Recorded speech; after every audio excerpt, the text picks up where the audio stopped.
So some of the things Curtis is figuring out to do for health, we're all trying them as well. So I'm like, here, try this. Here, this is try our this. paybacks for all the things we did to him when he was a kid. And I was just thinking about that. It's like, if you ever get him started on what it was like growing up in a household that was already doing all this stuff, pretty traumatizing. Yeah. Because back when nobody else was doing that, oh, all my kids have Twinkies in their lunch. Except us. I've got So- miso soup and brown rice. Like, and then For a week. trying to trade that for like a granola bar. You're like, no, I'm okay. After a week, they're like, you can have my ho-ho. Like, here you go. They felt bad. He was trading junk food for, and they put on like an apple. I was like, oh, I'd love an apple. And, he's trading junk food for apples. Yeah. So we decided to do this cleanse for a week. We're going to do miso soap Miso soup and brown rice. and brown rice. Miso soup and brown rice as a cleanse. Yep. We went to the seminar. 3 meals a day for a week. Yeah. So so the first night, oh, this is pretty good. Miso soup and brown rice. We'll get up for breakfast. Wasn't that unusual? Miso soup and brown rice. Well, in the middle of this, one of our friends comes to visit. And so I think he showed up on went Tuesday or Wednesday. So anyway, this poor friend, we're going to have brown rice and miso soup. He go, cool, for dinner. He gets up in the morning, and he sees the brown rice and the miso soup, and then lunch. It's like, and finally he realized what was going on. So how long is this going to go on? Oh, till Saturday. And pretty soon he's like, okay, well, I've got to move on. He didn't stay very long, a couple days, and then he split. Next time he's coming through town. So it's like, yeah, I'm coming through town. Sure, come stay. And he's like, any special diets going on that I should know about? And we're like, no, it's Anything goes now. You're safe. Okay. Turn the air conditioning on. It's getting a little stuffy It's on already. 68. Okay. Ready to go for it? Yeah. All right. 7:02. Anybody else? We'll just welcome them in. Yep. Got a couple extra chairs. So first off, look behind you. Yeah. Thank you for coming. This has been awesome to get everybody here. Our best response so far. So. Yeah. And I have to warn you, on some of these things that we're going to talk about, some of you might be wishing, okay, can I leave now? I really don't want to know this information. Sometimes when you put things in your head, like when you understand what's in something, or when you understand what's kind of going on behind the scenes, and you go, I'm not so sure I should be eating this, right? And so what did Joel say? Something, not Joel. Now's your chance to. So I'm just saying there's no guilt. This is just, hopefully we can teach you some things and learn. I watched a video last night, and a part of that we're going to share. And it's just shocking, some of the things that are out there. And again, I guess part of this is we're all concerned about our health, or you wouldn't be here. And we realize that there's a lot we don't know. And nutrition is one of those things, or health and lifestyle is one of those things. You've got some people in one camp that have looked at these research articles and these studies and say, hey, this is something you should pay attention to. And others go, there's nothing to that. Don't look over there. And when you look at the studies, who funded those studies? It's the same companies that are selling you the potato chips, or they're selling you the white bread. And when you start backing up a little bit, you start following the money and go, okay, who funded these research articles and what are they saying? So a lot of what we have to share tonight, Curtis and Don and I, you may not agree with, you may not like. I don't like it either, because there's certain things I really enjoy. And you get to decide, how that fits in for you, what you wish to pick up, what you wish to take home with you. And so anyhow, glad you're all here. Thank you. You there's no guilt. Past stuff is past. What you decide to do moving forward is really up to you. And hopefully this is helpful. I believe it will be. And Donna's put together a lot of information, and Curtis has a lot of insight and ideas as well. So it's just fun to have everybody share that. And so thanks for being here. Thanks for making time. And just to realize, to take it step by step, I realize a lot of you out there are probably doing all of this and more, so I acknowledge that. In some ways, I feel like I'm probably preaching to the choir. So, but you might pick up a few things, and whatever you're doing, there's probably another step that you could do even better.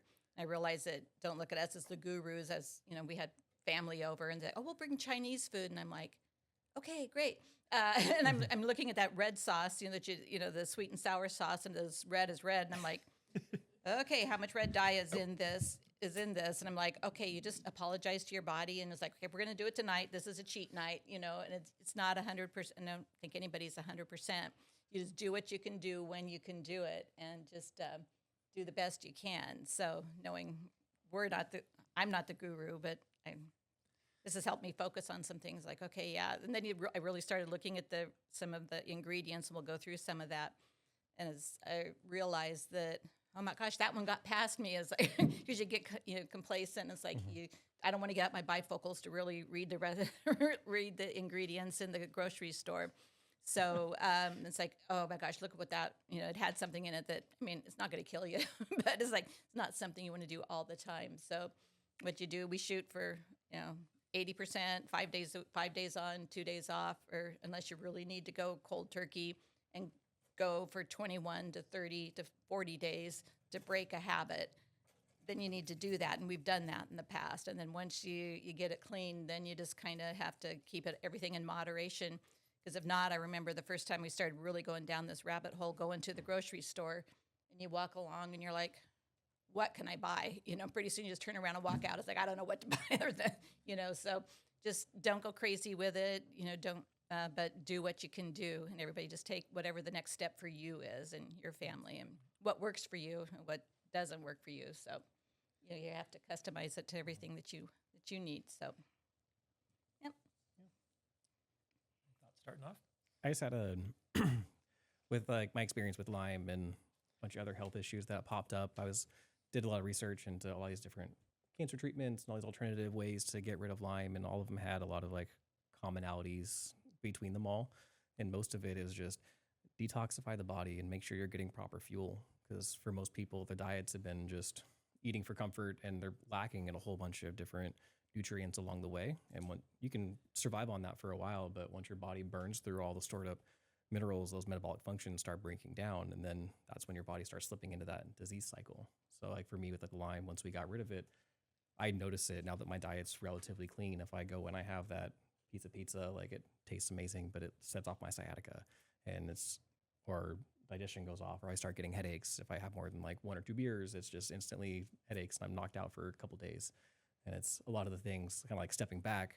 Like I was sick and couldn't hardly function, but I was realizing I was doing that to myself. It was almost like I was poisoning myself without knowing. And once I realized, okay, stop doing that, and all my random symptoms started going away. So I kind of broke it down to kind of a couple pillars of just like you can focus on a bunch of different things, but if you can kind of break it apart into just like, here's my core kind of fundamental values, and then how do I apply that to the decisions I make in my daily life? Because like we see here in the office, people, they're getting a lot older, and they've got all kind of chronic things going on, and they can't go out and function and keep doing the stuff that they love to do. And so if you can make that lifestyle change and consistently over a longer period of time, it just puts yourself in a way better position moving forward. So like I kind of broke it down into a couple different ones, kind of like five pillars. Like make sure you're getting proper fuel to the body, getting enough protein, good nutrients, and actually giving yourself quality fuel so your body can use that for all the overall bodily functions. Making sure exercise, it's not really about getting your 6-pack abs, but it's more about just keeping your body active, because you lose muscle mass as you get older and you go along. The more muscle you have, the more mitochondria, which is the more energy storage your body has. It helps boost your immune system. It also makes your body more resilient to stress. If you have a fall or anything like that, the more muscle tone that you have, you're less likely to break a bone or have a serious injury with that. The Good Energy book did a really good job of kind of helping change that mindset and kind of solidifying that for me. It's really, really good book to read on that portion of it. Good Energy by Casey Means. Yeah, so down at the bottom of your first page, we put these are some of the resources that we trust and we like, and we'll be kind of referring to some of them as we go through. So that's a really good one. For me, it's a really, really good like starting point. Like wherever you're at on the cycle, or say you've got a spouse that's like, oh, bah humbug, like this doesn't mean anything. Like she lays it out perfectly of just like how the whole healthcare system has evolved and brought us to where we are today, and why it's kind of locked in the processes that it has. And then it kind of goes into what you should avoid and it has a whole bunch of like, here's a good recipes, here's things to like incorporate that you can actually apply to your daily lives, which is, it's a really, really good start for people that are touching your waters into this kind of thing. Getting quality sleep is another really, really big one for me. I was chronically not getting enough sleep. Like I'm going to get 8 hours of sleep, but I wasn't allocating that I would stay up for an hour and a half on my phone and then wake up, and I was waking up 10, 15 times a night. So I'm like, yeah, I allocated 8 hours of sleep, but I'm only actually getting like 4 consistently day after day after day. So like making sure I set aside enough time and creating an environment where you can actually get that sleep and regeneration, which is huge for that part of it. Detoxing, getting rid of heavy metals, getting rid of the parasites, getting rid of all the chemicals. But like as an ongoing thing, like your diet's not going to be perfect. You're going to get exposed to these things through your daily lives. So just like keeping those processes up, chlorella, activated charcoal, zeolite, that kind of thing, just to help get out whatever you're being exposed to.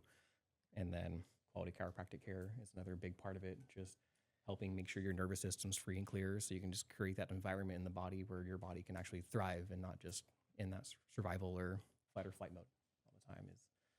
That's kind of the things that I've been doing as best as I can for the last couple of years, and it's been amazing. Like, it's been a complete night and day difference. I mean, some of you guys have known me from before, and I was not functioning the way that I am now.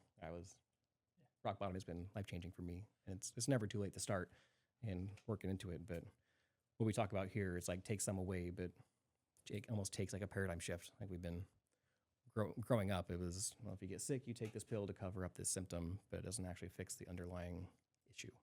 So it's kind of takes a shift for some people. It's hard. So if you I noticed before he even went through that, his own little algorithm there, when I created this little the little quiz for you to take, I realized those are the key things that I pulled out. And this actually came from a book, which I didn't bring out. It's called The 100-Year Lifestyle. It was written by it's on here, a chiropractor named Eric Plasker. And it's just a great reference book as well. He's got lots of ideas, and to get the mindset that, the old adage is like, if I had known I was going to live this long, I would have taken better care of myself in my younger years. We've all heard that. The chances for all of us it's like living to over 100 is a really good possibility with everything, all the opportunities that we have now. So it's good to think about all of those aspects. Tonight we're going to focus on the fuel that is you're putting into your body, and take that one our last one. We talked about goals, and we'll get to that.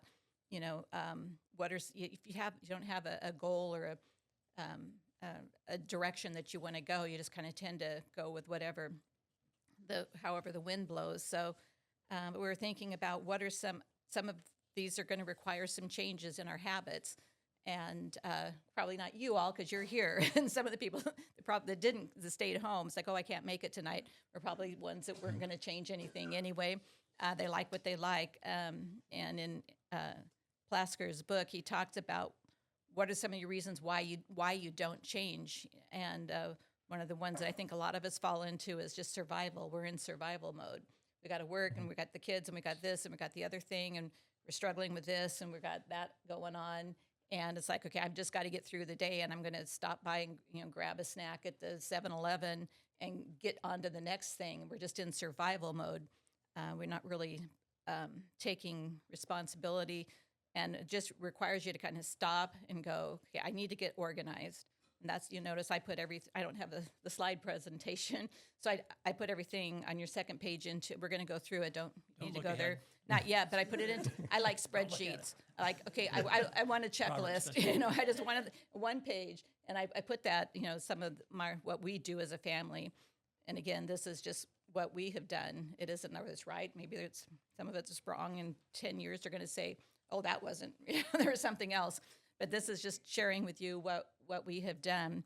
So really, for me to get out of the busy, I'm in survival. It just takes me to stop, prioritize myself, prioritize the food, prioritize whatever it is. I'm better at some things than others. Some things Michael speaks better of because I exercise it. He's got that one.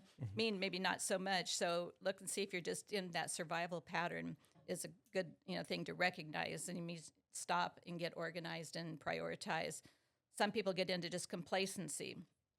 boredom, laziness, it's and there's really no passion in your life. And it really believes it really doesn't matter. And like, why bother? Because I just read this article on Facebook about this trans athlete, that was in the best shape of his life, just keeled over from a heart attack while he was on a run. It's like, so I could do all that work and I'm still going to die. So why not just enjoy life as we're going along? And you kind of get into that. Does it really matter? And at that point, or why bother? But if you really look at it, maybe you need to find a new source of inspiration or motivation that really says, it does matter. I matter. I want to live to that 100 years because I've got things to do here. So maybe that's a pattern you need to focus on. And I think another one is just comfort. Okay, life is good. I like eating ice cream every night before I go to bed. I don't want to make waves in the family because everybody else in the family, husband always, this one person always has ice cream there in the refrigerator, and if it's going to be there, I'm going to have a bowl of it, instead of just saying, sorry. I just saw on Facebook, it's like there's some mom who's getting in deep trouble because no more junk food in the house. Well, because two of her children are overweight and need to get rid of the junk food, but she has two children whose weight are good. I mean, they could probably get by with a little bit of junk food, and they're thinking, that's not fair that we have to not have junk food in the house just because these two, and it's like, are you really working with this together and getting out of the rut that's like this, I do what I do, and this is my routine. And I find when we get in a rut, I always eat the same thing every time. It's like, where's the fun? Are you doing something for fun? Are you being creative with it? Are you doing something special with your meal? Are you setting the table, with nice and pretty and nice music while you're eating? And what can you do to make this meal a wonderful experience? It isn't like we have a friend that's very much into his diet, and whatever one he's in, it's just a job. I've got to eat this. Boom, boom, boom. We'll sit down. I'm like, well, do you enjoy the food that you're eating? Are you really valuing, the nutrients that are in there and just really loving what you're doing? If you're doing it just because it's a job and this is what I was told I need to eat, you're not going to do it for the long term. So if you can change your mindset into, look at the beauty and the vegetables and the choices that you're making will help you stay with it longer because you really love, the value of the nutrients and the fuel that it's giving your body to carry you through. It's like we can't just say, sorry, body, gotta keep up. Here we go. It's like if this body was what will carry you through. So we got to keep it tuned up. So On the pillars, I'd add two things if you're writing things down. For us, it's really the relationship working together. I mean, that of all things, that's one of the most important. If you have a partner that you're sharing this journey with, beautiful. If you're not, that's one of the things you're looking for to fill, because it's huge. If you can do this together, it's so much easier. It's a challenge if you don't have that agreement. And the other thing is one of the things I think we have lost is, like this weekend, we did some fun things. And just, what is that you enjoy to do? Every day, making time for those things that bring you joy, whether it's creativity or art. I know we all have different passions. And for me, I love just to be out, go hiking in the woods or be out in nature. Whether it's on the sailboat or at the lake, or doesn't matter. I can sit in our backyard and I love it. And it's just making time for that in your life. This doesn't have to be as much of a job and work as it can be. It can be, make it fun, do something different that makes it fun. Invite other people over, and just, what can we do? Just create something different. You don't have to do the same things all the time. So this is about changing old habits. If you see it as that, if you see it as something we can do that's enjoyable, then you tend to put your heart into it. and with that, having that accountability with a partner, if it isn't a live-in that is of a same or different mindset, maybe you just need to get a friend that is, okay, come on, let's go for that walk. Let's go to lunch and find a restaurant in town that we can get a good, nutritious lunch, or have them over and fix your own. Find a partner that you can have some agreement with, because sometimes when you're making these changes, you think, I'm the only one in the world that thinks this way. Am I right about this? It's like, well, so-and-so said that wasn't a thing, so why are you doing that? So if you can get someone that you can get some agreement, if it isn't a live-in, maybe it's a girlfriend or a guy friend that you can go out and whoever it is that you can have that support. I mean, Michael's great about being supportive, but last month I thought, I got inspired by one of the books. It's like to do a 24-hour water fast. And I'm like, well, that sounds like a good idea. Just reset hormones, for women in menopause. That's a good thing to do. So I said, okay, I'm going to do this 24 hours. And he's like, okay, that sounds great. I'll do it with you. I'm like, you don't have to, I don't need you to do it with me. And he's like, oh no, he really wanted to do it. I think he made it till 2:00. And then he's like, how long are we doing this for? And I'm like, till tomorrow morning. And he's like, you want me to make you lunch? And he's like, yeah. It's like, I appreciated the effort, but it's like, you really don't have to, just the thought that he was willing to, support me in that little endeavor. And so a big endeavor. It was big. I'll just share one thing. I just add to that. I think the biggest challenge we have isn't getting new information and deciding, okay, I'm going to do this.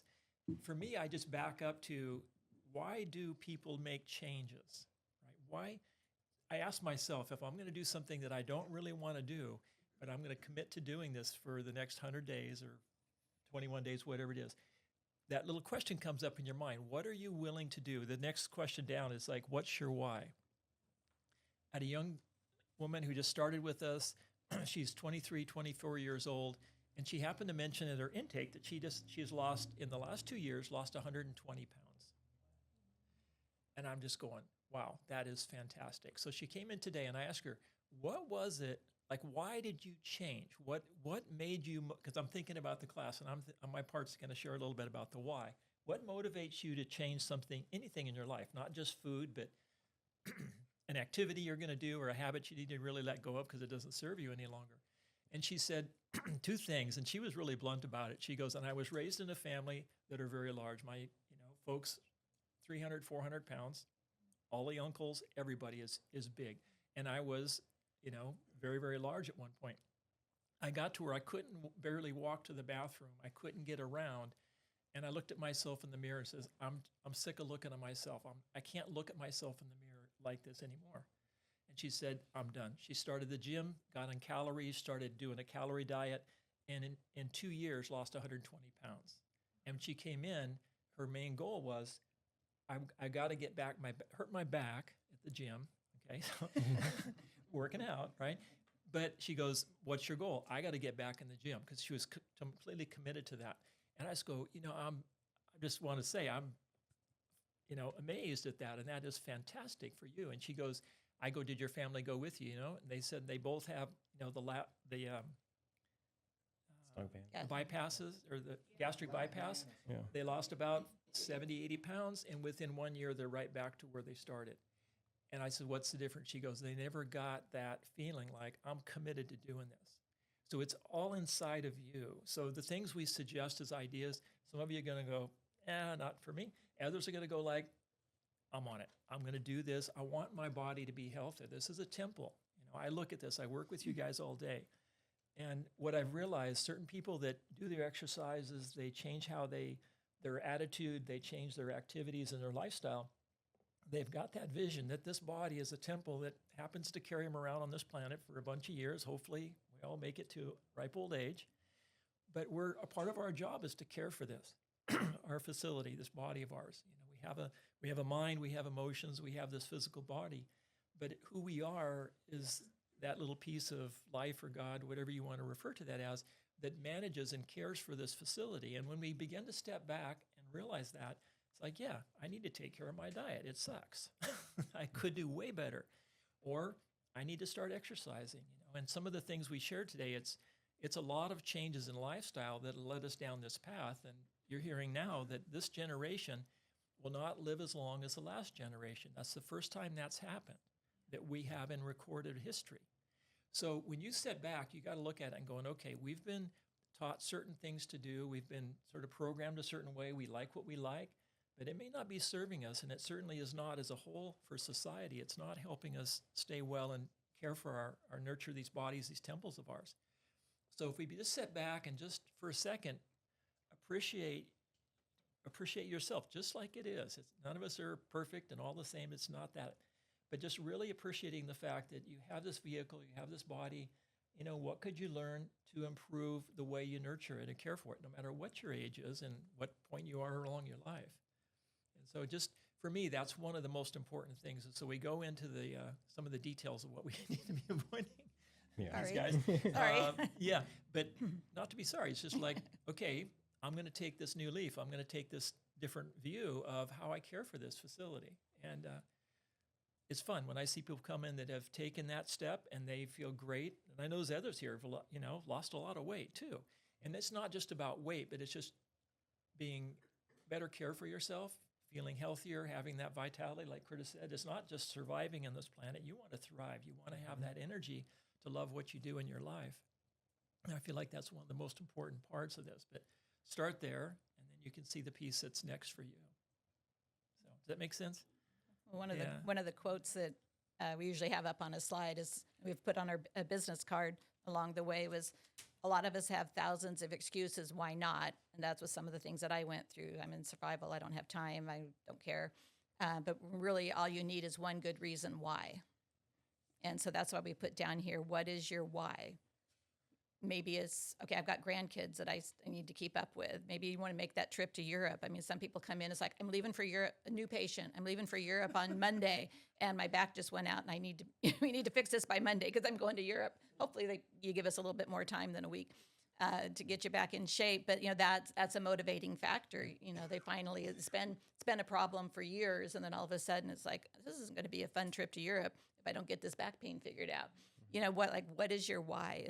Whether it's to travel or to, be there, be the person that's, that at 100 years old, you're still, if we've had patients, we talk about, when they get up there in age, it's like, we're looking at a, long-term, they're going to maintain this for the rest of their life. Well, I don't want to live to be 100, because they see, I'm going to live in a rest home for my last 15 years. It's like, yeah, but if you're feeling good, you don't have to live in a rest home. That's not an option. If you could be a vibrant 100-year-old, it's like, why not? It's like they don't even have that vision that you could still be vibrant and living on your own and being healthy well into 100. So and there are people out there who do that. So anyway, I just remember we had a meeting at the house one day with Chris, and he shared that story. Kind of like, what's your reason why? No, I lost that a long time ago. But it was cool. Like he just like when you finally do move on, it was like, what did you go and experience and see all these different things? Did you go see the elephants? Did you swim with the dolphins? Did you see the whales? Did you see this cool fish that I created for you? That kind of thing. It was kind of like, if we don't take care of our bodies, you don't give yourself the opportunity to actually go out and experience those different things. So that's kind of like it changed for me. It was like, okay, I need to take care of this body so I can be alive and well enough by the time financially when I'm there, I can go do those trips. Like I can actually still go and enjoy it and not be just living in chronic pain or limiting those things because I can't function anymore. And it was kind of like the world's full of all these experiences that you can go out and go see. And it's like, if we don't take care of our body now, like you're not going to get the opportunity to go out and go see those things. I went to a trip to go see the Northern Lights. Like that was amazing. That was a cool experience to be able to go see that in person. There's lots to see out there in this world of ours. Yeah. Even right here in this community, there's things you all haven't seen, Yeah. So Chris may be watching this at some point. So we love you, Chris. Chris and Kathy. They're amazing. They're actually on the coast right now. Yeah. He's on dialysis. Does a home dialysis, and they've got a trailer house, and they packed up and went to the coast for like 5 days. And most people, I got to tell you, would say, there's no way I'm going to do that. And so the courage to push yourself to go beyond what seems like limitations for most people and what are stops for most people. And those guys, we've traveled the world with them and have done a tremendous amount of things, and very thankful for those people in our lives that have inspired us to go. There's many. Now Curtis is like, all right, where are we going sailing next? Something. All right, I love it. That's what life's about. So taking care of yourself has its perks, has its ability, gives you more options, and that's the beautiful thing. It truly is. The context of that conversation was Chris was our scuba diving instructor, among being one of our best friends, and these guys put on the mask, put on the tank, jump in the water, and off they go. And I'm like, okay, wait a minute. You want me to flood my mask? You want me to take this? I'm like, not comfortable with this at all. And I'm thinking, why are we doing this? That's when he shared that story. He's like, do you want to get to the pearly gates and say, did you see that nudibranch that I created? And you want to say, no, sorry, I was too scared to go do that. And I thought, dang, I'm not going to be too scared. I want to say that I saw that little worm. They're beautiful, they're amazing, the little microcosms, and swim with the dolphins. And it's like, okay, get over it. Learn what you need to do. Get control of that. It's like, oh, this is not comfortable. And I'm still not comfortable with it, but I do it because the experience is so amazing. So that was the context that he came up with. He shared that story, and it's just stayed with it, and I've shared it over the years. So She's at over 150 scuba dives now. Yeah, yeah. Give her a hand, because that you understand. She does not like water, and so we've nurtured each other along the way, and that's one of those things that she, come on, let's go do this. There's like this whole world out there, and it's been fun. Curtis learned at 13. He was scuba diving at 13. So it's just Robert's just started it up. Yeah. Yeah. Going to started. Fiji next. When you go down there, you're at 60, 70, 80 feet, and you're down there floating around like you're in space. yeah, It's weird, but you can just do it. it's amazing. Yeah, it's one of those. Yeah, I'm going to Fiji in June. Yeah, Nice. exactly. 2 weeks, going to dive there, and then in December, I'm going to the Philippines again. wow, Yeah. awesome. There's a group of people here that do that. Yeah. So keep healthy. You have lots of options. And you got your community. It's like, okay, Chris, I'm diving with you. I'm not. His fins were never more than 3 feet away from me when I was down there, Yeah. And then it was like, okay, if I can just have to keep track of Michael. So, so anyway, All right. So you want to roll? when I rolled, We're doing this. did you have any Um, of that? I can probably come in later. yeah, I'll intersperse it here. So if you look at your spreadsheet, I was going to say 3 things to just really clean up, and it ended up being 4. So on the left-hand column, these are things that you can just get out of your diet, and then what do you substitute with them? And what should you focus on when you're buying alternatives? So obviously, I think everybody knows what sugar does to your body, and finding the hidden sources of sugar, but probably, again, refined. Does anybody think that eating white refined sugar all day is good for you? No, it's not. It fills you up and makes you happy. Yeah, Or at least suicidal that night. yeah, Might make you happy. yeah, I think that not enough people realize how important food is to a lot of people yeah. and how much it fills your empty soul. Oh yeah. I mean, I have my cheats. Here's my chocolate is my go-to. It's like when it starts getting the part. It's like, okay, I don't eat this chocolate. I have a good chocolate that has unrefined sugar in it, and I know it's a hit. But it's like, okay, I'm not doing this for me. I'm doing it for you because I'm about to lose it. And so it's there's times when food is that comfort that we need, and we're not saying never eat white sugar. But a lot of people, it's like you're having that bowl of ice cream every night. Maybe there's something that you need to look at. And did you want to? Yeah. So there's a book called Sugar Blues. I don't have time to go through it all. If you read that, you're going to find it quite amazing, the effect it has on your body. I mean, Donna asked me if I want to share a statistic. That has more to do with the third item. So Yeah, okay, we'll wait for that. So one thing I thought I'd do, all of you may have seen some muscle testing. So part of what, are there times that we need to pick up, whether it's a beer, like today was a rough day, I need a beer, glass of wine, sugar, whatever it is. I'm not saying that doesn't still have a place, but what I want us to understand is certain things are beneficial or supportive to the body, and they add to us. There are chocolates that have low sugar, and I tested Donna on it, and she doesn't weaken with it. Is it partly because she loves sugar and loves chocolate? Yeah, it's true. But you hold other things, and it weakens you. So I thought we'd do a little muscle test. You guys probably have seen some of this I've done before. Who wants to be my example? You do? Okay, good. You're a good model. Come on up. nice and strong. This guy works out how many times a week? 3 times. Plus, I do yoga every day. Okay, so I'm going to use, can you all see? Oh, this finger, remember? Yeah, I got it. Let's use the other hand. So I'm just going to use the hand. Most people do the arm. It's just a lot easier. So can you guys see this? So what happens is neurologically, we might like sugar. I love sugar. If you're having a down day, go for it. But what you need to understand. Every day. It's a friggin' down. It doesn't have to be. It doesn't have to be. My daughter, and just to put this in context,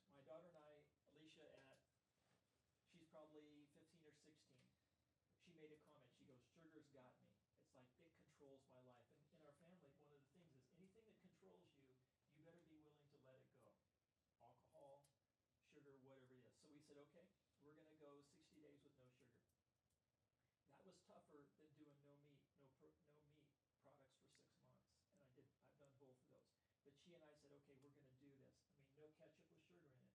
We go to a party and it was strawberries instead of the cookies and the cake or whatever else. And just said, we're gonna do this, and we committed each other to do it.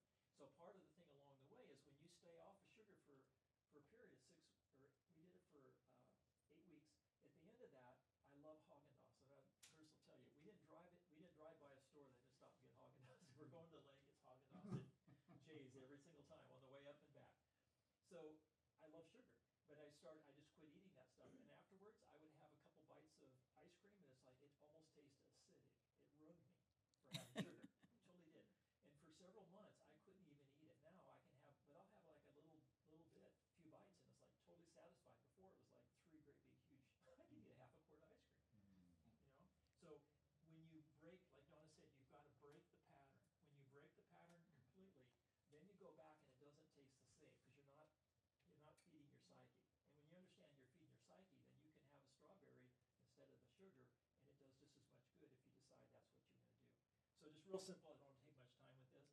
Normally you're strong. Your body should be resistant and strong. If you hold something that's detrimental, Like sugar? everything has what's called an energy signature. If you have more questions later, I'm going to go through it. But everything has a presence around it. A beer, soda, water, whatever. If something's not helpful to your body, it'll weaken you if you hold it. Hold it there. Okay, if you want to come up and test this, hold it. He Hold does this strong. to you Hold guys when he strong. does testing. Hold strong. You hold it? Come on. He can't hold this together. Okay, let me put it down. Okay, so we're going to try something else. Let's try this. Well, that's monk fruit, that's not gonna do it. Right. So monk food is also a sugar. He's strong with that. It doesn't blow him out. But it ain't a sugar like that. Right. Exactly, but it'll still do the same thing. It's natural sugar. Hold this time. This is natural honey. So even though things have sweetness to them, you don't have to do the stuff that's so refined that there's no value to you or to your system, to your body and the sugar. So if you're going to cook, pumpkin pie or bread or something like that, you get rid of the regular sugar. Use honey. There's stevia is the other one. Is it stevia or- I didn't have any stevia. Yeah, so there's other sugars you can use, so there's always alternatives. And if you understand that, then you go, you're not required to have the sugar. Thank you, good job. I never know how that's gonna work, because some people love sugar so much. He didn't know well, maybe you did know what it was. Does that make sense? So just think about that. You have alternatives. Hey, Cindy, why don't you move where I can see you? Yeah, no, because I'm back here and I don't. I know you are, exactly. Move over so I can see you. Okay, so, and again, if you want your sugar, go for it. I just want you to understand there's alternatives. So have a piece of toast with honey on it. It'll give you just as much satisfaction, and it's not going to be as tough on your body. Anyhow. Yeah. Yep. So what's the difference if you're using a substitute? Does that help you with calorie intake too? We'll get to substitutes. that's next. Yeah, that's that's kind of the next next on thing. the list. It's coming. So then, if you really start reading your labels, everything you'll find has high fructose corn syrup, and now they're starting to label things no high fructose corn syrup. So if you want to know, well, why? What's wrong with high fructose corn syrup? It's a sugar. Artificial. It's it's from corn, which is a plant. It's natural. A plant is natural. The thing is, if when the studies they've done with the high fructose corn syrup, it really actually increases obesity because it increases your appetite and promotes fat storage. And this is in all of the ketchup and everything, all the breads, everything. If you start reading labels, it's in Gum, yogurt, it's in everything. play. It gets in the way of your body's, insulin resistance and affect fatty liver. If you ever, even non-alcoholics are getting diagnosed with fatty liver disease. It also increases your triglycerides. It's been linked to increasing your blood pressure, your uric acid levels, which, contributes to arthritis. How many of you have come in, you've got arthritis? You've got achy joints and arthritic conditions. Some have even linked it to, cancers, especially of the colon, because it's something your body can't really process. It's highly refined. It has no nutritional value. It's like, it's not giving you any vitamins, any minerals. It's just something that tastes sweet. It's highly processed with ingredients you don't even want to know. We'll get to that in another discussion. and most of it's cheap to make, so that's why they use it instead of like honey or really good. But one of the first studies that came out way back when we took it out of our diet, probably 10, 15 years ago, it showed that the high fructose corn syrup creates a short circuit in your brain that tells you that I'm full, I'm satiated, I can stop eating. That- Shuts it off. that- Yeah, yeah, Shuts it off. and it short circuits that signal. So you just keep eating. If you've got potato chips that have high fructose corn syrup, I mean, like you don't stop eating them until the bag is empty. So just know it's whether it's addictive. It's not so much addictive, but it's your brain doesn't get the signal that it's okay. We can stop eating now. You're full, and so it tends to contribute to overeating. So that's one of the main things. Go through your cupboard, look at all the ingredients and all of your canned foods, all your potato chips, and just start Diet sodas, diet sodas. Lily. Diet Coke. Well, Yeah. well, diet sodas are more with artificial sweeteners, and that's the next topic. Oh, yeah. But Excuse me. but Wrong one. but even like your full sugar, ones. I don't know. I haven't looked at a Coke in a long time. I don't have no idea what kind of sugar they use, but I'm sure it's not stevia or monk fruit or or honey. So just you can do a deep dive on it. Go if you look on Google, it'll say there's no studies that really say that, but there are studies that say that. So just try taking it out of your diet for a while and buy, because it's really become obvious out there that they can't the products that are labeling that they don't have it in there are becoming more and more, so it's getting easier to find alternatives to your ketchups and your chips and all of the packaged stuff that hopefully you're not eating so much. So that's a good one. That's an easy one to get out. You just have to read your labels. And then we talk about the artificial sweeteners. Okay, let's just these artificial sweeteners, the little packets that you have at the restaurants, the saccharin, the aspartame, the sucralose or Splenda. I don't know what this other one even is. Asulfamine, potassium, neotame. I don't even know what those are. I just kind of look at things simply. If I can't pronounce it, and I can't grow it in my garden. I don't have a garden, but if I had a garden, could I plant that seed and grow it? It's probably not worth putting in my body. So, so just some of the things that, even though they say, like diabetics, should eat those artificial because they're zero calorie, but it's a chemical that is processed to taste really sweet, like the monk fruit, but that comes just straight from the fruit of monk, I guess. Yeah. But the artificial ones are chemically processed. They're approved by the FDA, but your digestive system can't recognize it. So it makes it all the way through your digestional tract, and then it's like, it has to go, what do I do with this? And it actually can interfere with your microbiome and your body. It's just like it's a toxin. Your body doesn't know what to do with it. It has to kind of get it out somehow because it can't digest it. So some of the things that they've used, it actually has been shown to actually increase your caloric intake because it increases your appetite when you're adding that. We all love sweets. I mean, who doesn't love sweets? I mean, that the fruits and the things that we're drawn to things that are sweet and very satisfying. But that kind of artificial sweet doesn't do you any good. And they've actually done studies that if you stop drinking the diet sodas, there's zero calorie. How does that contribute to weight gain? It increases, your inflammatory processes. So you might not gain physical weight, but you're gaining inflammation, and interferes with your body's ability to process sugar. Your insulin resistance goes, I don't know what to do with this, and it can cause high or low. It just is not something your body can really can handle. So, enough said. I don't know. Xylitol is one of the natural substances that they've taken. It's gotten a bad rap, and I used to use substitute with xylitol. Was one of the first artificial or alternative ones that I switched to back along the way, and it's like, oh, xylitol bad. And then you read who wrote the study that says xylitol bad. It was the people who make high fructose corn syrup funded that study to try to convince people that xylitol is bad. I mean, there's actually powder. You can get the yeah. And actually, there was some pretty good research on xylitol as far as preventing tooth decay. So, gums that have xylitol in it, is good for preventing the bacteria that cause tooth decay. So that's one that if you Google it, you're going to get. So yeah, you can just try it and see how your body likes it.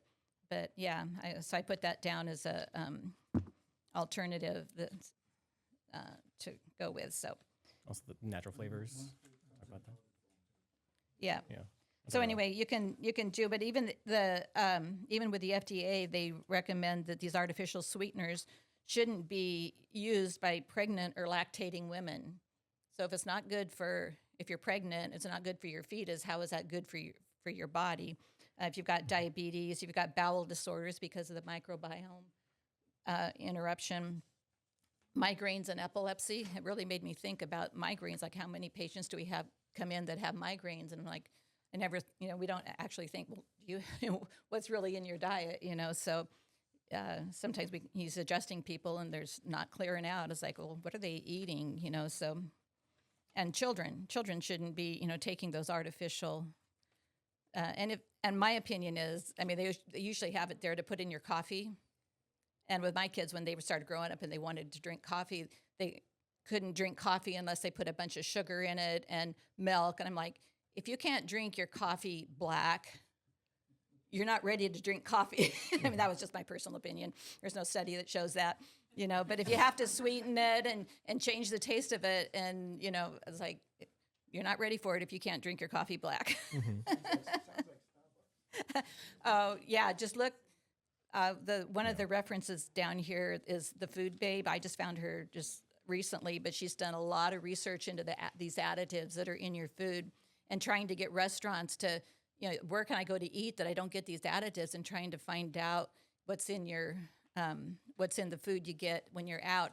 And they don't disclose it. You should really pushing, to find out the ingredients when you eat out. We do really good in our home, but we eat out quite a bit just because we're busy, have lives. And where was I going with that? The natural sweeteners. And so she's got a lot of good resources. So she'd take on, Starbucks, that's where I was going with it. She took on, I think it was this last Christmas, like, what's in that peppermint macchiato, whatever. I don't do foo drinks, but she really, boiled down to see what was in that. And it was like off the charts, not good for you. And she really had to press to find out what's in that syrup that makes it taste so yummy. I mean, I had a pumpkin latte, like my token pumpkin latte at Thanksgiving. And afterwards I was like, okay, that was a mistake, and it tasted great. I enjoyed it. But I was like, afterwards I was kind of like, why did I do that to myself? You get that initial feel good, but then your body's kind of like, oh, what just happened? So, yeah, so she's got a lot of research. If you want to look at what's in your Starbucks, if you go to her website, she's called the Food Babe, and she's actually done a lot of work at the government level to try to get some of the food dyes and things out of our food supply. And which I don't know that prohibition is good. If people are going to find the junk that they want to eat, it's like you can't regulate. I don't think the government, has a certain say on things that are really bad, but really, people will make the choices. You just choose not to buy it, and the industry, when people stopped, wanting the high fructose corn syrup, they started making, ketchup that doesn't have high fructose corn syrup. The industry will come along if you just stop buying their junk. So they're junk foods. So That's a good example. Just, even ketchup. Look up your normal Heinz, and they have simple Heinz, which is low sugar, and they have some that has very little, if any, or alternative sugars. So you just take time to look at that. Again, respecting your body, doing what you can in your home at least to control what you do. The natural sources they're replaced with. So if you can eliminate the stuff on the left, add some of the things on the right, whenever you possibly can. The other, just real refined grains. Again, white bread. You can take a loaf of white bread and stick it up on the shelf, and it'll be there in a year, right? And if you look at the label, all the preservatives and things in there, if it's a good, go down to where pie meets bread and buy a good loaf of wholesome bread. Yeah. No, seriously, we looked at their label and some of their things, it's like 3 things in there, right? And it doesn't have all the preservatives. It's not going to last, you better eat it in a week or 2, but it's wholesome, good for you. So part of it is you have choices, looking at what you can do to kind of get to the more wholesome and better things for your body. So in terms of grains, there's a lot, the white flour, all those sort of things. If you really read the labels on on the bread that you buy, even it's like one of the ones that the Food Babe, reviewed. This is like Pepperidge Farm 100% whole wheat bread. But if you read the ingredients, it's got whole wheat flour and some non-fat milk and water. Third ingredient is high fructose corn syrup and soybean oil. We'll talk about oils in a minute. Then a bunch of other things. Then it's got mono and diglycerides and calcium proportionate and soy lectins and stuff that I can't grow in my garden. That these potato rolls, you think, okay, potatoes are better than wheat, because it's a natural substance. Potatoes are good. The potatoes come from reconstituted potatoes from potato flour. It's a long ways away from the potato that you grow in your garden. And then the list of the final ingredient is yellow number 5 and yellow number 6 food coloring. It's like, why do you have to put food coloring? They don't allow that in Europe.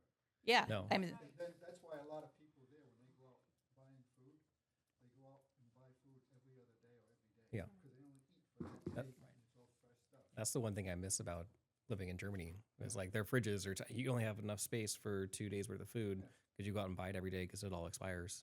Like it all just, it goes bad because there's no preservatives. And there's Like, no yellow 8 or yeah. red 5. As bad as it Yeah, is, when I was there, you can go out and you can go drink and have 8-10 beers in a night, wake up the next day, no hangover whatsoever. Come home on leave and I have 2 beers and I'm hungover for 3 days. It's just like, it's all the preservatives and chemicals and stuff that are in it that would just, well, and I mess never you put up. 2 and 2 together because I've always had kind of a baby digestive tract, that didn't digest stuff well. So I really had to start.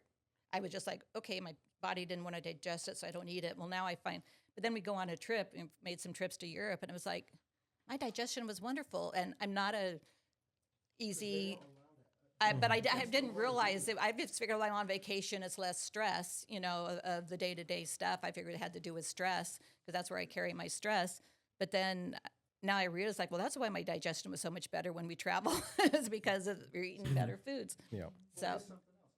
Fruit Loops in Canada, there's none of that stuff in there. The same Fruit Loops in the United States got all that garbage in it. yep. Yeah. Yeah, Kellogg's was busted by the Food Babe for exactly that. In Europe, they actually the strawberries, the reddish fruit is tastes like strawberry. strawberries. It is strawberry flavored or colored, right? They use actual strawberries. Here, they use a dye. So understand the big picture. You step back from this. The FDA, the federal, Food and Drug, they're not out there to protect you.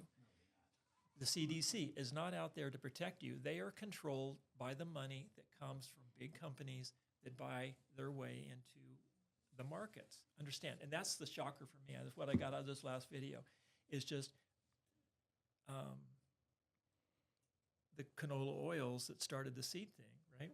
Was the company Procter and Gamble. Procter and Gamble, yeah. In the 1910s, they came into the American Heart Association. In the 40s, 40s, 50s, yeah. 40s, 50s. They gave them, like at that time, it was like $2 million, which is worth about $20 million now.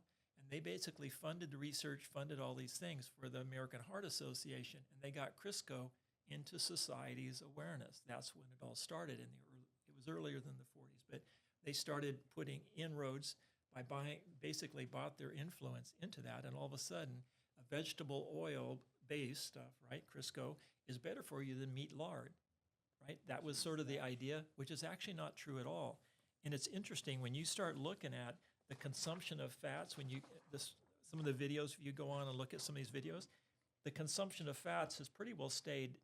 Calories. and Calorie- animal fats. Right? Animal fats has stayed the same, but our consumption of the oils and the Crisco and soybean oils, different seed oils, whether it's soybean or cottonseed, whatever, has climbed. And if you look at the rates of inflammation, the heart disease, and the cancer has followed that line.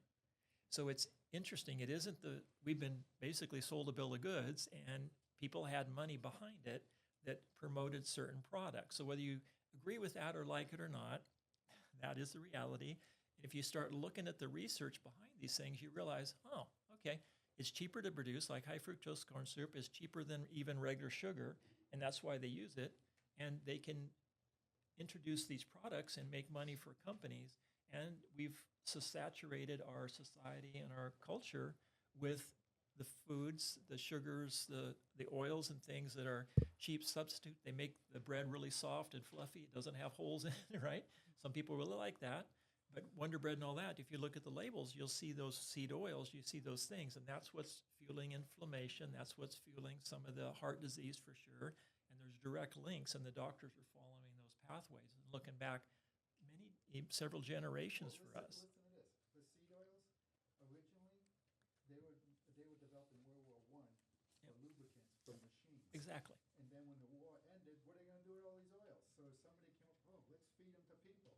Yeah, it It's was not the meant to be in sludge your from the body. processing the cottonseed oil, which is what ended up being Crisco. It's like, well, it's plant based, you know. So I was a vegetarian, been pretty much plant based for 40 years now. I'm thinking, okay, sunflower seed oil, that's got to be good. Sunflower seeds are good, and if you really, I saw a video on how they make sunflower seed oil, the amount of pressure, and then they heat these oils to like 500 degrees. And then they smell really bad. So then they have to put a deodorizer in it. Then they have to put a solvent in, and then they have to put a bleach in to make them this nice, pretty clear bottle of sunflower oil. The processing that goes into it makes them indigestible. And then they show that they've tested them, and they use a called hexene. What's the good stuff? Hex. So all that, you guys know that, right? So this So- is good so- cop, bad cop. so- That's the bad stuff. What's the good stuff? Enough said. Enough said. We got it. We know that. Avocado. So watch. Avocado oil, butter, ghee, beef tallow. Yeah. You can get beef tallow in there. Yep. So If olive oil, if the you heat olive it oil, up- yeah. So I've always just cooked with olive oil. Like when I crossed over, yeah, olive oil can't handle the high. Yeah, the olive oil doesn't do well with the high heat. So you can put the olive oil in your salads and your cold things. But then if you're going to cook with high heat, you want to use your coconut or your avocado or your butter, not to the point of burning, butter and ghee and I haven't really started using the beef tallow. I know that's coming up, and I actually bought some. I haven't, as a pescatarian, I haven't had any beef in my life for 30 years. But I cook for Michael. The beef tallow handles the high heat, and is what we used to use. I mean, I was raised on bacon fat. Is what my mom would cook the fried chicken in is the bacon fat, and now they're saying use that bacon fat. It's better than the processed seed oils. Ghee works really good too. Yeah, Yeah. yeah. Yeah, it's better. So and so that's a change that I recently made. I just thought, I'll just use olive oil, but I've used the coconut oil, and but the thing is, like when you eat, every time you eat out, like we went out a couple weeks ago and we are getting ready for this. It's down the hall that way. Can't get to there from here. And that's one thing the food babe was doing. She was going to these restaurants, like, what oil are you cooking? And I thought, well, I'm too embarrassed to ask. So, but we went to see, we stopped by C.R. Gibbs the other night on the way home. It was late, and it was going to be too late to cook by the time I got home. So we're at C.R. Gibbs, and it's wonderful food, and we love it there. And so, we had I had a shrimp taco, and I'm like, I wonder what they made this taco crispy with, and he had something that had obviously been cooked in some oil. And so we asked, it's like, can you tell us, like, what oil you cook in? And they're like, oh, she was really proud. It's like, we use soybean oil because it's, it has a low allergen, people that have allergies to corn or to, nuts or seeds or whatever. It's like, she was really proud of the fact that, they use, all the restaurants that I've ever worked in, which I don't know how many that is, cook with soybean oil. And I'm thinking, okay, soy is an estrogen producer in your body. For a man, do you really want to be adding estrogen to your system? Maybe for a woman in menopause, soy, you might be able to, I don't know. That's a whole conversation I don't want to get into. But, it's indigestible. It's not good for you. So anytime, of course, what did we do? We went out, grabbed some Mexican food for lunch today. And it's like, oh, I wonder what this is cooked in, you know. So it's not what you do once in a while. It's what you do, you know, at home. And then you just kind of deal with eating out. And so, Interesting little study here. Again, soybean oil is the most common food cooking oil. So if you have French fries, you have that sort of thing, probably is going to be soy. Interesting, most people consume between 3 to 5 tablespoons of soy oil a day, just in your normal diets, eating out and all that sort of thing. It takes if you were to eat the soybeans, you'd have to eat 2 pounds of soybeans. So part of what you realize, okay, get that portion. 3 to 5 tablespoons is what you have. If you were to eat that much, you'd have to eat 2 pounds of soybeans. You know how much edamame that would be? That's like a pile like on this table. So understand, so the problem with the oils, they're so condensed and refined, it's not related to, okay, I'm having a handful of soybeans at you're going to have sushi and you're going to have some edamame, okay, a little soybean. But it's different. You have a handful or maybe a quarter cup, but that's nowhere near 2 pounds of those things. So the concentration and the amount of that adds to your body is part of what creates the health issues. Well, it So takes out the nutrients. Because all you got is the oil. Where's all the nutrients? It's taken the out. fiber Exactly. and everything that's in the Yeah. edamame, it's like, Mm-hmm. yeah, it's got nothing. It's got nothing. Just, so but it makes your tacos nice and crispy, you Yeah. know, and it can handle the high heat, but then it's already been processed at 500 degrees to get it into the jar. And then they take, and how many times do they heat up that vat? You know, I'm sure they change it every night. So we live by the 5 and 2. 5 days a week at your home, control what you do at home. You're going to go out to eat. You're going to have the fish tacos. You're going to have whatever you do, right? Yep. Have a good time and enjoy, Enjoy it. it. No guilt, right? But also you have a choice. You know, it's like, okay, do I really need the French fries, or could I have maybe some coleslaw? Could you have a side salad? You have all those choices. So the more conscious you are of it, and it depends on how disciplined you choose to be with it, you can start making choices that if you want to lose weight, you want to get your body back into better condition, those are things that you need to be thinking about. So again, you may say, this is a cheat day, I'm going for it. It's Haagen-Dazs after the burger or whatever, go for it. And I'll do the same. But it's what you do those 5 days a week that really keep it clean and gives your body an opportunity to kind of balance out from the other stuff. Yeah.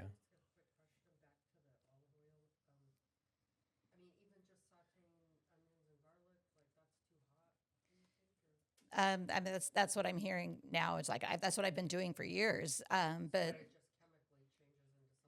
yeah, it's just I'm not sure if I'm not the chemist. I'm just told not to do it, so I don't do it anymore. I don't know the science behind it. We Yeah. last Yeah. night we cooked codfish with coconut oil, and it tastes great. It actually adds a little bit of flavor to it, so it's good. I mean, so the alternatives aren't like this is I'm having to sacrifice. That was some of the best fish we've had in a long time. And so anyhow, butter. Part can of it be is to used. give you permission if you've got canola oil at home. I mean, I remember when my mom switched over to canola oil back, I don't know, in the 70s or 80s or whenever it was, thinking, okay, that was better than Crisco. Bless her heart. I mean, we were lied to. What's not true. But if you've got canola oil at home, just throw it away. I know I was raised in a family that went through the Depression. You don't throw food away. It's okay. Just put it in the garbage. Don't donate it to the food bank. Just throw it away.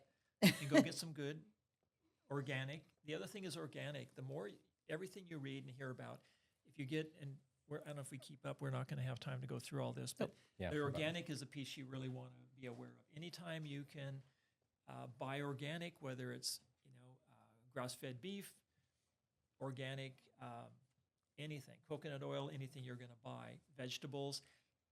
It's a little bit more expensive, but when you step back and look at it, if your body and your health is stronger, you don't have as many problems, you just saved yourself a whole bunch of money and possibly gained a bunch of years at the other side. So there's another it's thing worth too, it, that absolutely worth it.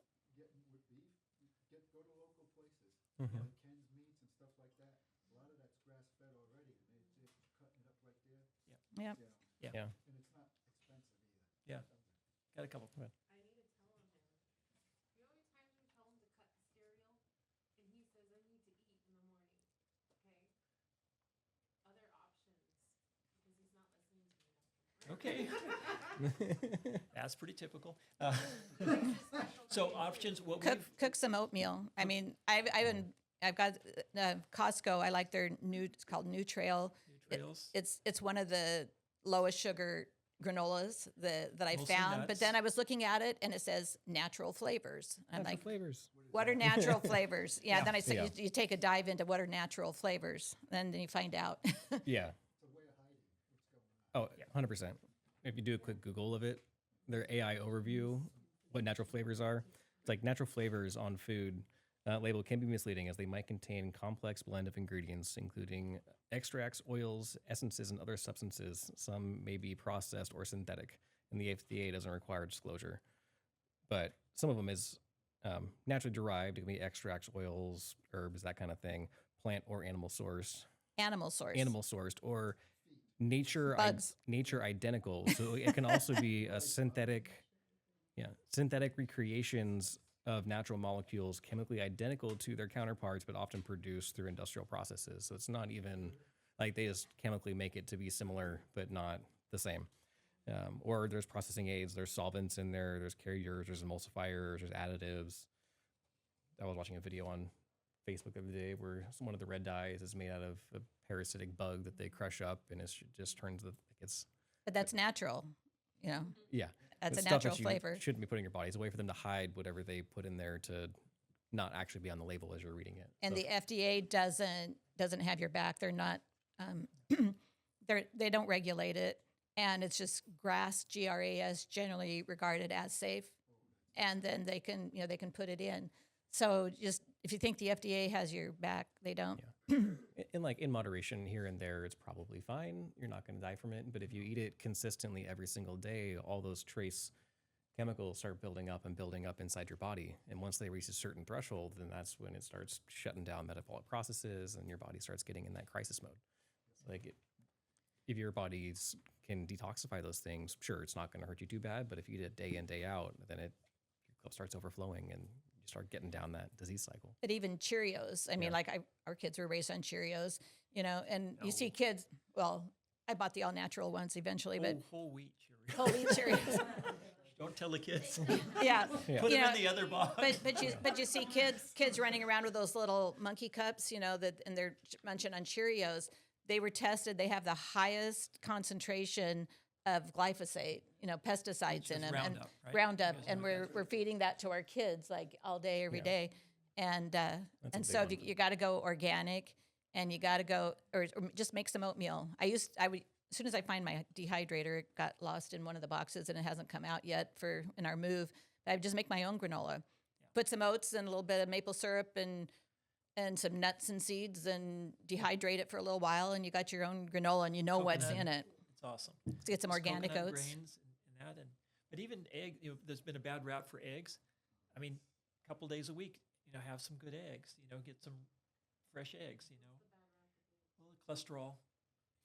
Feed them all the time. It was a lie. Exactly, it's a lie. So anyhow, the variety. But if you start looking at your labels, you realize a lot of the things you've been eating. And understand, if you look at a label like Cheerios and it has wheat, and the next thing behind it is sugar, it's by quantity. So if the box weighs 10 ounces or 20 ounces, understand the wheat may be with the order of things is by volume or by weight. So if you have sugar or high fructose corn syrup or anything in the top 5, put it back on the shelf. You should not be eating that. I don't care what it is or how much you like it. If that's your treat for the night, great, go for it. But when you start to realize there's a lot of other things, that New Trails, Costco granola, I mean, again, it's not perfect, but I guarantee it's better than 95% of the stuff on the shelf. And it tastes really good. And it's mostly nuts and grains. And you can make your Make your own. oats in your crock pot the night before, and then do a slow cook in your. I've never done that because we just whip it. The overnight oats, you get good organic, and then just make sure you've add your honey or your maple syrup to sweeten it. A little clean yogurt. We'll get to dairy. Some nuts. I mean, get some walnuts in there. Get some protein into it, so you're not just getting a carb hit in the morning. It's pretty. And raisins, yeah. If you can get some unsulfured raisins. Yeah. So I was working with a apples. nutritionist, and he was setting up like a meal plan. It's like, hey, here's your things you're going to eat. And one of them was like, you're going to get these simply potatoes. It's like a hash browns kind of thing for a carb in the morning. And I was looking at the ingredients, and it was potatoes and dextrose, and it had like 9 or 10 different things in it. And I'm like, or I went down this to the organic aisle, and I found these organic hash browns, and the ingredients was potatoes. Like, that's it, single thing. And I'm like, okay, I'm gonna get this instead. And I'm like, I'm gonna swap this out. And he's like, well, I mean, I guess you can if you want. And I'm like, I guess it's got like 9 things in it, dude. Like, no, I'm gonna go with just potatoes. Like, Yeah. Yeah, you can find it. It's just, yeah. Flax seeds and chai, I've never used them because I thought that you must have to grind them up because otherwise they just go through you, right? Right. Yeah, the flaxseed. I'll put it in like his smoothies. People want to know what's in the smoothies. It's the whole seed, but it's in the Vitamix. It grinds it up. Yeah, you've got it. You can't just eat a flaxseed. That's what I've always thought. Yeah, To grind it up. either grind them or I just throw them. I only use them like in the smoothies. Yeah. The other thing when you're talking about organic, there was a big controversy. They tried to get GMO labeled in California a few years ago, and it's like couldn't happen, didn't happen. But what happened was the companies that didn't use GMO started labeling non-GMO, and so that was all great. So then now you can see this big old letter, on there is like non-GMO, but it doesn't mean that it's organic. Even if it just says non-GMO, if it's not organic, they can still have pesticides and herbicides and hexane and I won't go into it. Antibiotics and growth hormones can still all be in GMO if it's not organic. So I'll look for that. And then I started seeing contains bioengineered. So what are bioengineered foods? Basically GMO. They just relabeled it. I mean, They're tricky. yeah. They really. Even like it's interesting. we were up at a family member's house, in case she ever watches this.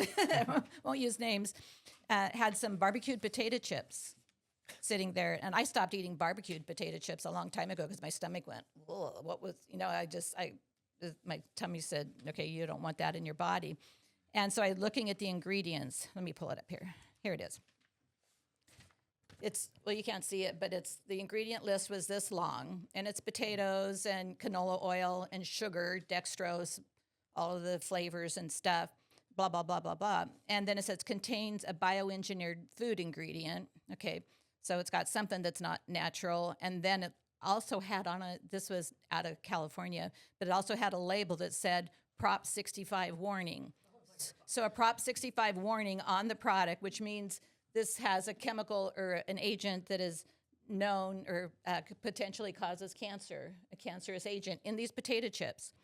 And I'm like, gee, that's really good. Let's eat some more of those.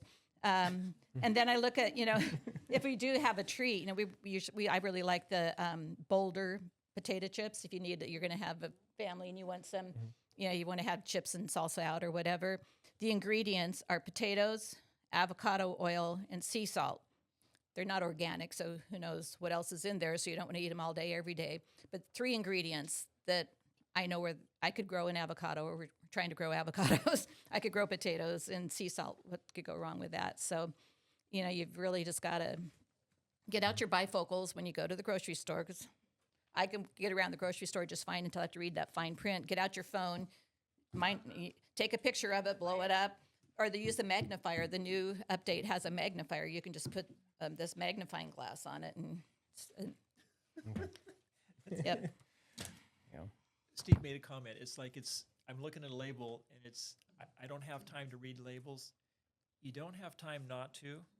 And once you find those basic things that you want to feed your family or you want to put in your body, then you know where to go and what to grab. And then life gets simple. But it takes a little bit of work. This is not there's no easy cookbook for this. Everybody likes different things. And so just be willing. I comment on that because we have to be willing. I went to the store and I spent 10 minutes trying to find It was cashew milk, and it wasn't in the spot where it was before. They moved my cheese. It was like, darn. So I have to look around and find this stuff. So I read like 4 or 5 of these things, and it was already 8 o'clock at night. I'm going, I haven't even eaten yet. I'm getting frustrated. So, but it was like, okay, just relax. You find it again, you're going to have the good stuff. That's just what you want on your cereal. So in the morning, if I do cereal, I'll put in fresh fruit. Donna you just buy only organic fruit. You clean it with some special concoction. Oh. concoction. And then you have some organic fruit, and I use cashew milk or almond milk. And you can get a little blender. You can make your own. Buy organic almonds or organic cashews. You zip it up with a little water. Again, it's not going to last 2 weeks. It'll grow green stuff on it. It'll But separate. You know, It separates. You mix it up. you just got to You shake can- it. You can use that on your cereal, so you don't have to use milk, which is, again, that's probably another subject. But there's ways to do it really simple, and it's not hard. And now it's like I've got 4 or 5 things for breakfast, and it's like I'm golden, right? What about like the raw milk? Like we live right down the road from the Dubin Garden Farm in Cottonwood. Yeah. Is that still like Milk's the number 1 food allergy. If I drink milk, my nose plugs right up. Some people, they can tolerate it good. Your body, raw milk is better, but it's really high in sugar. The lactose is super high, and it plugs my nose up instantly. So dairy is one of the higher contents. So again, almond calcium. In our house, we never had regular milk. The kids grew up without it. I can't handle it. Curtis can't either, and I just plug right straight up. So we use goat yogurt usually, and goat cheeses whenever we can. And not that all dairy's bad. Some people are fine with it. Goat milk might work better than real milk, though. Yeah, but I've never been It's- able to cross that Not many barrier. not many people can eat. You're tougher than most if you can drink goat milk. Goat yogurt, they makes the Red Hills is really good, and I do that all the time. Yeah, and we'll get to the dairy. So I did get one of the people says, well, what do you cook with? It's like I did get the almond cow. You've probably seen it advertised. You just put a cup of, whether you want to do almonds or I like the cashews because almonds don't do that well with my system yet. And you just water and the cashews and you hit the button and milk comes out. It's great. It works really good. It's a bit of an investment, but you can get this quart of cashew milk for like what does a cup of organic raw cashews cost? $2 or $3, where you would spend like $5 for a ready-made thing. So you're going to pay it off pretty fast, and it's a quick, easy thing. If he's like, "Oh, we're out of milk," it's like, "Okay, let me go make some." Don't have to run to the store. It's like just go whiz some up in the almond cow. It's pretty fun. The air fryer for cooking. The other thing, you can use an air fryer instead of having to actually cook things in oil. So we'll cook on that. It's just that works really good. And the other thing is a steamer.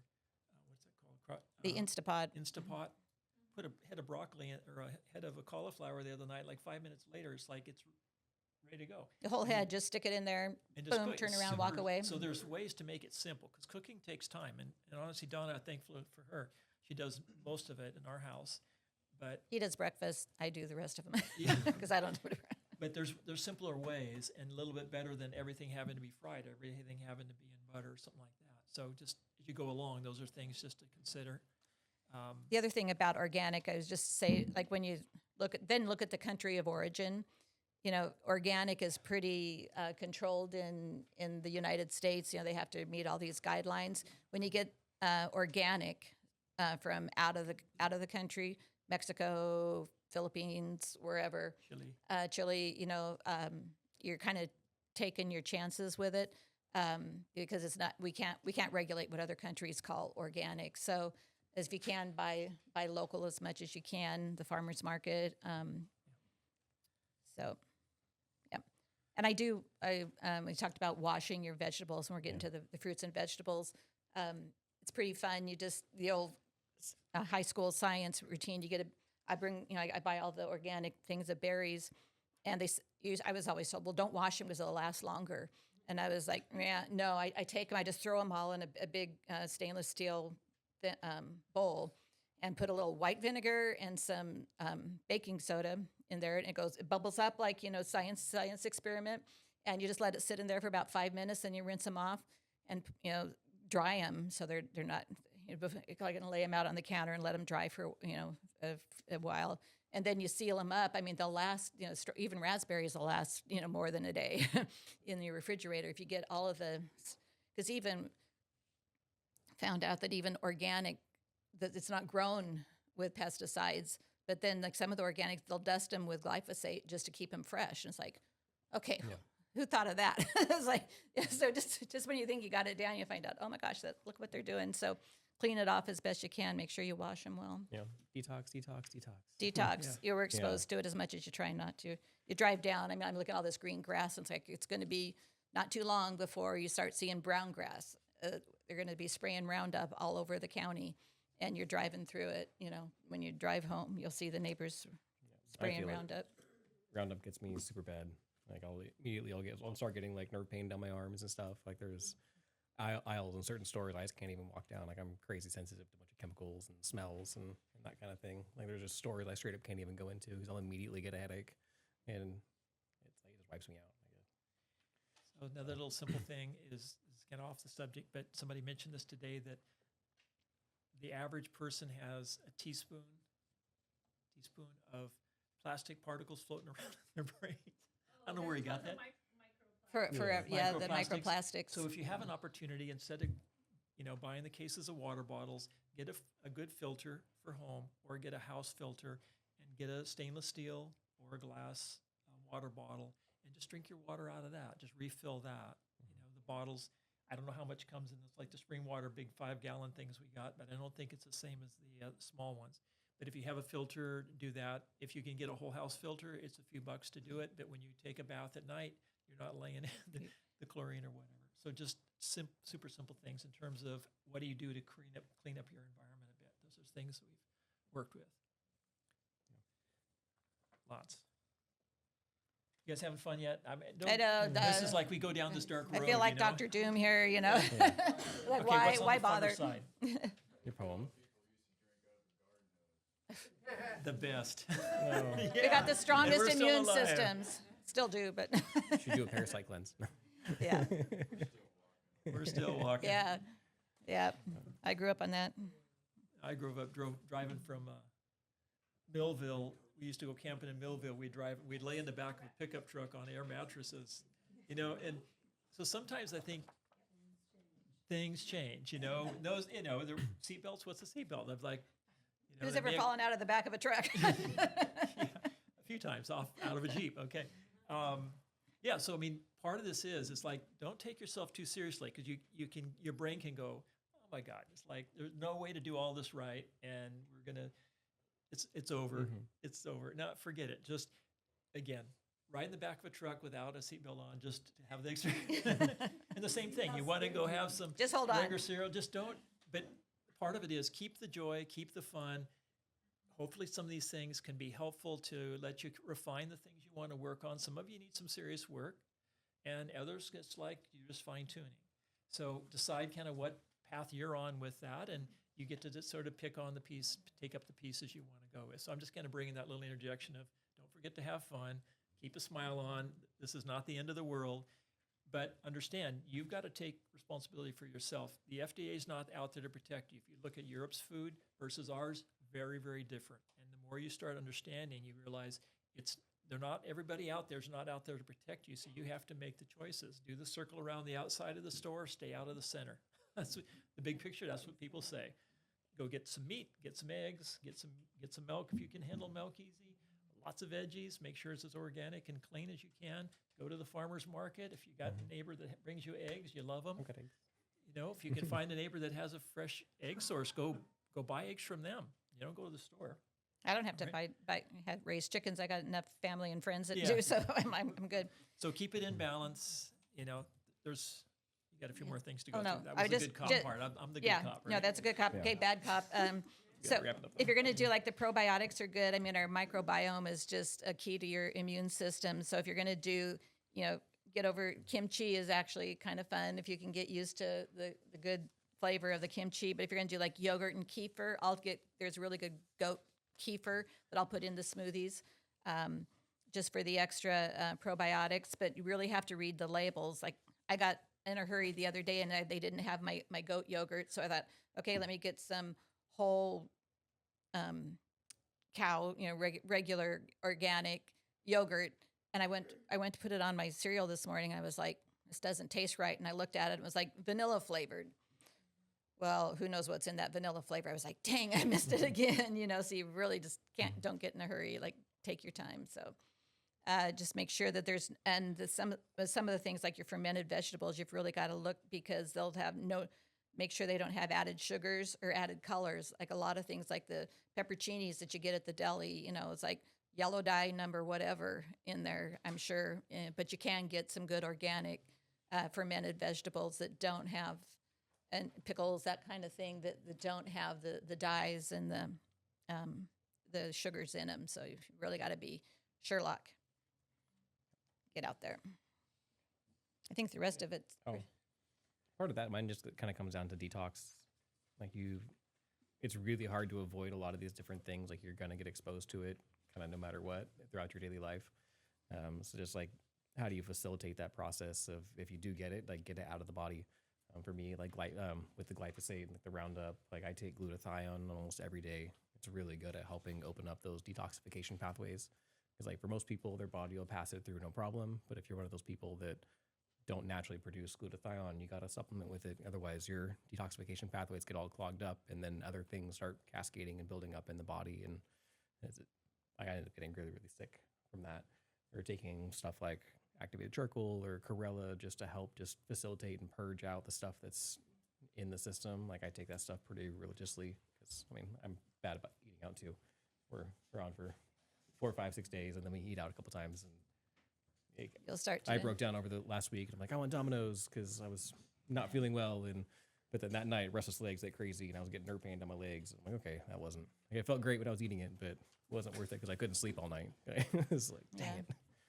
And you just don't know. I say don't put cream in your coffee if you can't drink a black, but sometimes you go out to a restaurant and the coffee's not that good. And I'm like, okay, I'm going to put a little bit of cream in here just because the coffee's not that good.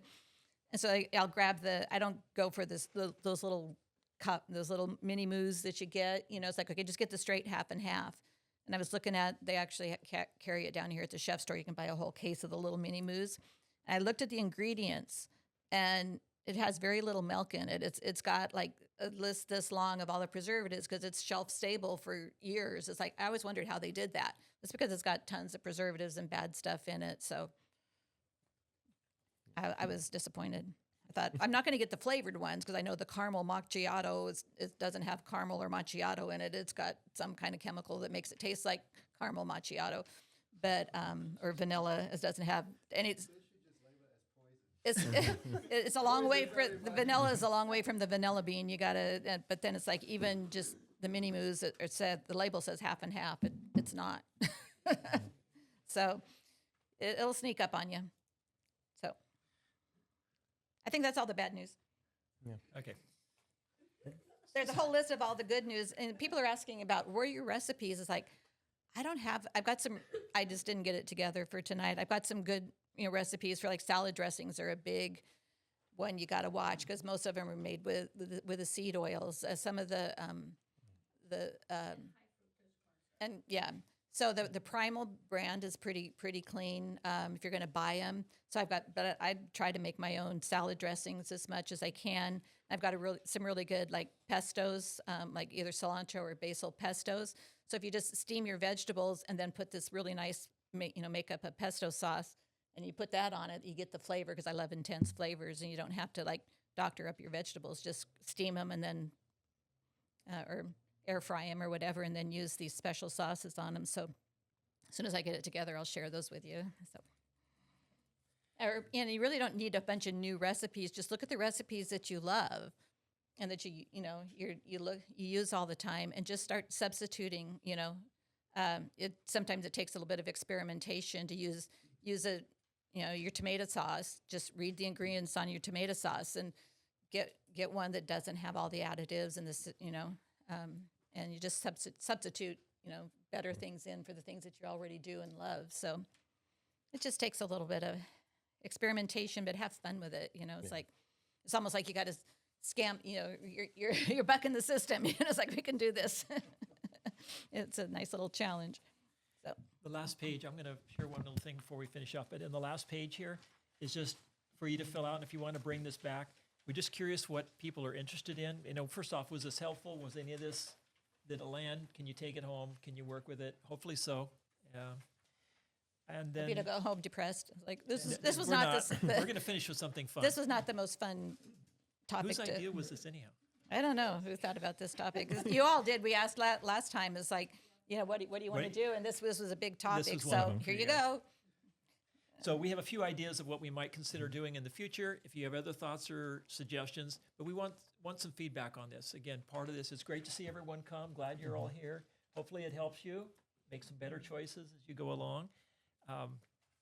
So anyhow, either fill it out and leave it for us, or bring it with you next Give time. us a first choice, second choice, third choice, fourth choice, and we'll kind of see what the biggest. This is a great turnout. I mean, this is the best response we've had. I mean, that we've for our classes. It's going to be on the video. Curtis is going to get it uploaded to YouTube. Yeah. He's all Yeah. Yeah, and we're So also for- going to do this every 2 months for the rest of the year. We committed to ourselves to just making time to do it, because there's a lot of information, things we've done. People keep asking, like, what do you do? How do we?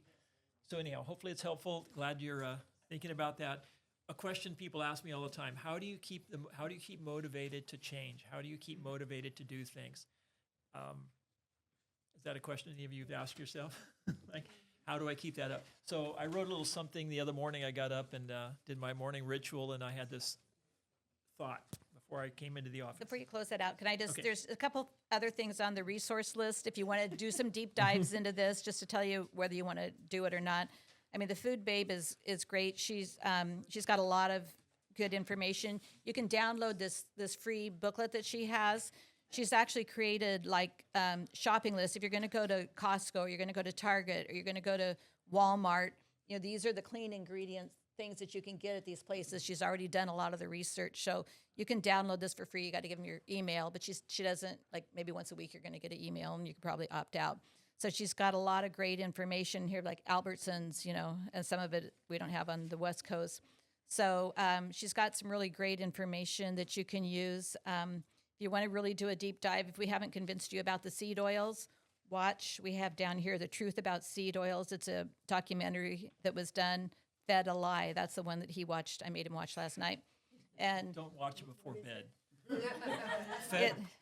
Fed a lie. Fed a Lie. It's on it's it's on on your the little list reference right there. sheet. You know, I mean, there's all kinds of stuff out there. There's some apps that you can get for your phone. If you don't want to get out your bifocals, you can scan an app, and it'll scan the QR code, and some of them they'll rate it like green light, red light, yellow light. I've always used this Healthy Living one.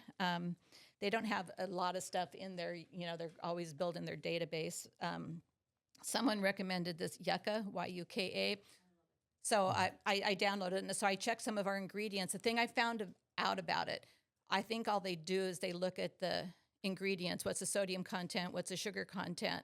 Because they didn't rate my Boulder potato chips very high, but they rated Cape Cod chips high, because they had a lesser sodium or something, fat content or something. But I know that those are made with canola and or sunflower oil. So I don't think they're really looking at the ingredients. So you can use it as a quick reference, but read. They do list the additives. Yeah. Like, and they'll do it in red, and you can go and look at it, and it'll say, like, what are the additives and what, like, this is a carcinogen. Yeah. Right? And so I love it with my kids, because my Yeah. kid's like, can we get Oreos? I'm like, well, scan it. And so Grace will go and scan it. Be like, oh, Mom, that got like a 0. Yeah, Zero. yeah. Or bad. So that can help speed things That's a up. But at great least tool. it'll get you in the ballpark with Yeah, that. So Great tool. yeah, It's called Yucca or Yucca. I don't know, Y-U-K-A. Yeah. But it doesn't look at if you're looking for oils and the heart issues, the weight issues, all that, you're not going to get that from that one. So there's sometimes more than one thing you need to look into. What about the wearables? I've always thought these things were bad to wear, but you didn't indicate. well, yeah. I got the Aura ring, and sometimes I think, do I really want this PMF on my hand, or the watches? I kind of tend to stay away from it. But I think for short term, just to kind of try something and see where you're at. You know, it'll measure your sleep cycles, like the smart watches. You know, if you really want to dive into your you know, how's your sleep doing? How are your steps doing? You know, it'll give you a lot of good feedback. What's your heart rate variability? It just gives you good information that you can use. I don't wear it all the time. But I was out running errands, and it's like, I got 7,000 steps in just running errands, you know. So it was interesting feedback. The continuous glucose monitor, if you want to really dive into blood sugar, talk to Curtis. He's really up on that. I've got one, and it's kind of interesting to see when you eat food, is it spiking? How is your body handling even the natural sugars, all natural stuff? So just sources of information that you can use to monitor how you're doing in real time. So yeah, we can talk about any of that. All right. So I'm going to wrap up with one more thing. Again, commonly asked, how do you keep motivated? How do you keep focused on what you want to do? And it's great to have a partner that you share the vision and work with. But we've all had the experience. Probably I used to run with this fellow, and one day he got a girlfriend and he didn't show up, and he didn't show up again. And I'm going, okay, I guess I'm not running anymore. Right? I go, okay, enough of that. I'm going to go do it because I do it for me, right? And so what I've realized is you have to have your own internal gumption. You have to have your own internal motivation or energy behind the changes and the things you want to do. And so that was kind of what this was spurred on, but where this little poem came from. I didn't put a name on it yet, so it's new. But I want you to think about this as yourself. And I was just thinking about all of us and what we do each day. And we each have a different role we play. We each have a different gift, a different part we bring to the family. Just been great having different ones around us. And to really just to take a moment to sit back and realize our own personal value, the contribution we all make to this circle, the community, and beyond. And this is where this thought came from. And it was about honor the gift of life that you have come to bring. Nothing more valuable, nothing more fulfilling. What is it that you have come to do with your life and your time here on earth? It's a big question. But fulfillment and the experience of victory in our life is not found in the accomplishments of the ego and material self, but is rather found in discovering and becoming the inspiration. What is behind what we call motivation, purpose, commitment? What is it that moves you to accomplish things? To strive, to reach for higher ground in our lives. That is what brings us to the true sense of purpose, destiny in our lives, actions in our living, and directs our healing potential here on earth. And just the idea that we not only we live this life, we go to work, we take care of our family, we raise kids, we eventually get older, and life changes. But we all have something very special and unique that we bring. And what I find is one of the most motivating things for me is just when you step back and recognize that and just honor that, and I'm not saying looking at us for that, looking within yourselves, when you really honor that thing that you bring, that gift, that talent you have, when you do that, that's where the motivation comes to say, I'm going to handle this thing. Nobody's telling me I'm going to die next year. Nobody's telling me, I can't do this or I can't accomplish this particular thing. And when you begin to get that inside of yourself, then it gives you a power and a motivation to do things that you probably would do no other way. And people who really are committed to a particular thing in their life, a service or something they offer, those are the folks that seem to have the easier time with that. And so just saying we all have that, and we're really good at it with our family and kids and ourselves. It's like sometimes we get the back seat, and I'll often hear moms go, it's finally time to take care of me.